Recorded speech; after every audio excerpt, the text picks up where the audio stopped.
Medical college இருக்காங்க. Owner பார்த்தீங்கன்னா படிப்பு கம்மி தான். ஓனர் நாங்கள் இன்டர்வியூ எடுக்கிறோம். யார் எம்ஜிஆரோட இருந்தவர் அவர். நல்லா அந்த காலத்தில் நல்லா சம்பாதிச்சு விட்டார் சொல்கிறார் அவர் யார்கிட்ட பேசணும் இல்லை. நான் ஹரிதாஸ் நான் பிடி கேமரா எடுத்து போகிறேன். அவருடைய விளம்பரத்துக்காண்டி நாங்கள் பிடி கேமரா சார் நாங்கள் போகிறது பக்கத்தில் இருக்கு பார்த்தியா, அங்கே போயிட்டு நாங்கள் ஷூட்டிங் போகல. நான் ஒரு 2 கேமரா எடுத்து கொண்டு போய் செட் பண்ணிவிட்டு பிடி கேமரா செட் பண்ணிவிட்டு 2 பேரும் நானும் ஹரிதாஸ் கேமரா அவர் வந்து ஹரிதாஸ் முடிச்சுருக்காரு. நான் பேச பார்த்துட்டு அப்போ உட்காந்துருக்கேன். நான் ஒரு கேமரா ஒரு பார்த்தீங்கன்னா ஒரு அரை மணி நேரம் என்னமோ இருக்குது. அவ்வளோதான் பேசுவார். பேசிட்டு லாஸ்ட் அப்போ கேட்டார். ஹரிதாஸ் கேட்டுருக்கீங்கன்னா ஒரு மாதிரி சொன்னார். இவரெல்லாம் ஹரிதாஸ் கேட்டு இது மாதிரி அவர் பேசினார், இவர்கிட்ட பேசினார்.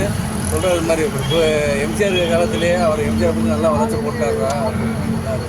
படிப்பெல்லாம் கம்மி தாண்டவர் அப்படின்னு